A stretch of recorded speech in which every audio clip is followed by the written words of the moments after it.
নমস্কার বন্ধুরা, কাহিনী এআই এর আরও একটি গল্পে আপনাদের স্বাগত জানাই। এখানে প্রযুক্তি ও কল্পনা মিলে গড়ে উঠেছে এক গল্পের জগৎ। আজকের গল্পটা মহারাষ্ট্রের নাসিক জেলার। সময়টা ধরুন 2015 সাল। আর এই গল্পের কেন্দ্রে আছে ২২ বছর বয়সী এক তরুণী।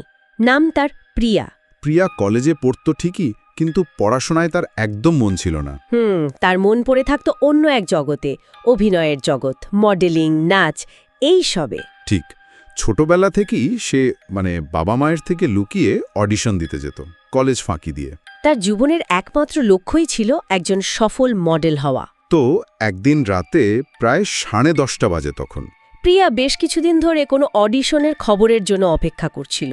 হ্যাঁ, আর ঠিক তখনই ওর ফোনে একটা মেসেজ আসে। মেসেজটা ছিল একটা জরুরি অডিশনের ব্যাপারে।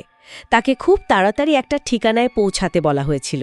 এত রাতে মেসেজটা পেয়েও প্রিয়া কিন্তু একটু দ্বিধা করেনি, বরং ভীষণ উত্তেজিত হয়ে পড়েছিল। সে আর দেরি করল না, বাবা মাকে বলল বন্ধুর বাড়িতে পড়াশোনা করতে যাচ্ছে। একটা মিথ্যে কথা বলে বেরিয়ে পড়ল। তারপর একটা ক্যাব বুক করে রওনা দিল সেই ঠিকানার দিকে। ক্যাবটা যখন ওই নির্দিষ্ট ঠিকানায় পৌঁছল, প্রিয়া দেখল জায়গাটা একেবারে নির্জন। ঘুটঘুটে অন্ধকার চারিদিকে, আর একটা ভয়ঙ্কর অদ্ভুত নিস্তব্ধতা। ক্যাব চালক, যার নাম ছিল সিদ্ধার্থ, সে ওই পরিবেশ দেখে বেশ চিন্তায় পড়ে গেল।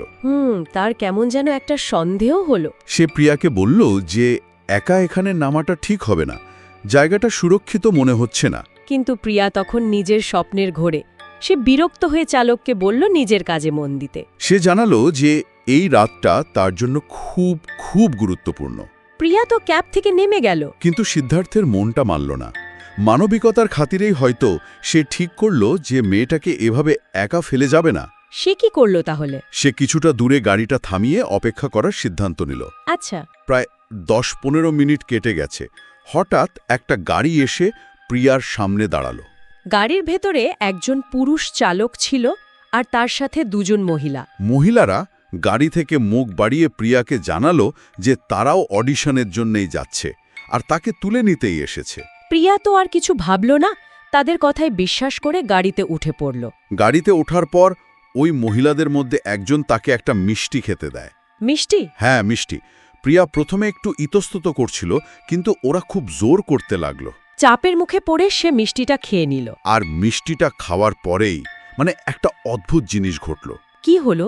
গাড়ির সবাই হঠাৎ করে একেবারে চুপ হয়ে গেল। পিন পড়লে হয়তো শব্দ শোনা যেত। আর প্রিয়ার তখন খুব ঘুম পেতে শুরু করল।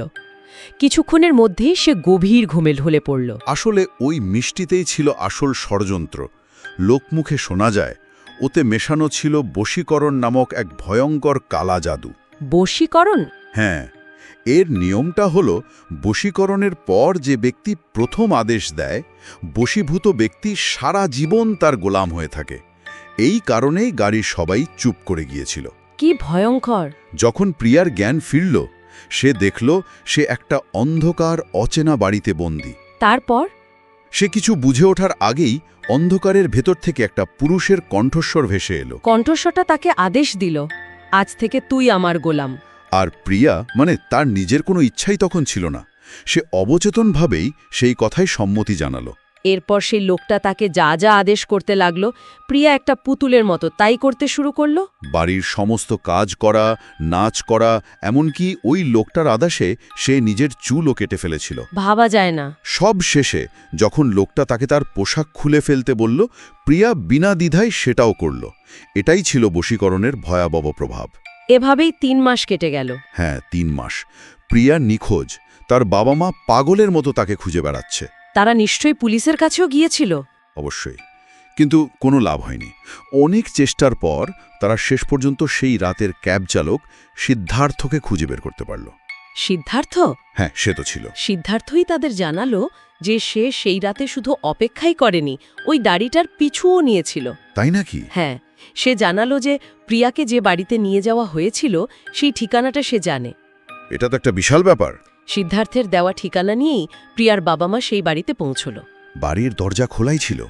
ভেতরে ঢুকে তারা যা দেখল তাতে তাদের রক্ত যেন জমে গেল। কি দেখেছিল তারা? তারা দেখল আরও 4-5 জন তরুণীকে শেকল দিয়ে বেঁধে রাখা হয়েছে। তাদের অবস্থা ছিল পশুর চেয়েও খারাপ। আর তাদের মধ্যে তাদের মধ্যেই তারা প্রিয়াকে খুঁজে পেল, ঠিক একই অবস্থায়। তারা নিশ্চয়ই দৌড়ে গিয়েছিল মেয়ের কাছে। হ্যাঁ, মেয়েকে ওভাবে দেখে তারা আর ঠিক থাকতে পারেনি। প্রিয়াকে টেনে ঘর থেকে বের করার চেষ্টা করতেই একটা ভয়ঙ্কর ঘটনা ঘটল। কি ঘটনা? প্রিয়া তাদের নিজের মেয়ে তাদের হাত ছাড়িয়ে দৌড়ে রান্নাঘরে চলে গেল আর নিজের গায়ে কেরোসিন ঢেলে আগুন লাগানোর চেষ্টা করল। বলেন কি? তার বাবা মা কোনো মতে তাকে থামালো, তারপর দড়ি দিয়ে বেঁধে কাছের একটা হাসপাতালে নিয়ে গেল। হাসপাতালেও প্রিয়াকে বিছানার সাথে বেঁধে রাখতে হয়েছিল? হ্যাঁ, কারণ সুযোগ পেলেই সে নিজেকে শেষ করে দেওয়ার চেষ্টা করছিল। ডাক্তার বা মনোবিদরা কিছু বলতে পারলেন? না, তারা কেউই প্রিয়ার এই আচরণের কোনো ব্যাখ্যা খুঁজে পাচ্ছিলেন না। এটা কোনো মানসিক রোগের লক্ষণের সাথে মিলছিল না। ঠিক তখনই সিদ্ধার্থ একজন বাবা, মানে একজন তান্ত্রিককে নিয়ে আসে। সে তান্ত্রিক প্রিয়াকে দেখেই বলে যে এর ওপর ভয়ঙ্কর বশীকরণ করা হয়েছে। আর তার আত্মহত্যার চেষ্টার কারণ? তান্ত্রিক জানায় যে ব্যক্তি এই জাদু করেছে সেই এখন প্রিয়ার কাছে ঈশ্বর, স্বামী, ভাই সবকিছু। প্রিয়া কেবল তারই আদেশ মানবে। আর সেই লোকটা?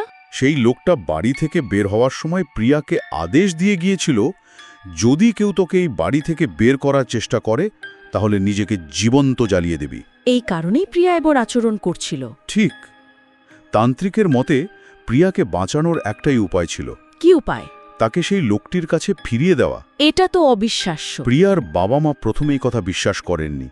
তারা মেয়েকে 1 মাস নিজেদের কাছে বেঁধে রাখলেন। কিন্তু যখনই তাকে খোলা হতো সে আবার নিজেকে জ্বালিয়ে দেবার চেষ্টা করত।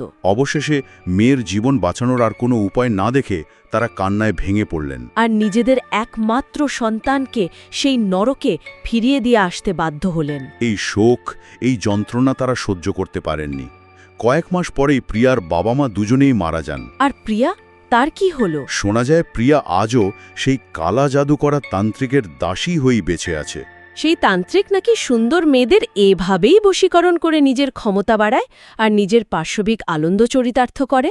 এই পুরো গল্পটা আমাদের ছোটবেলায় শোনা সেই উপদেশের কথা মনে করিয়ে দেয়। অচেনা লোকের কাছ থেকে কখনো কিছু খেতে নেই। হ্যাঁ, বশীকরণের ফাঁদে পড়া মানে হয়তো জীবনের শেষ দিনে পা রাখা। গল্পটি ভালো লাগলে ভিডিওটি অবশ্যই লাইক এবং আমাদের চ্যানেলটি সাবস্ক্রাইব করবেন। খুব শীঘ্রই আবার ফিরব নতুন একটি গল্প নিয়ে। আজ তাহলে আসি, ভালো থাকবেন।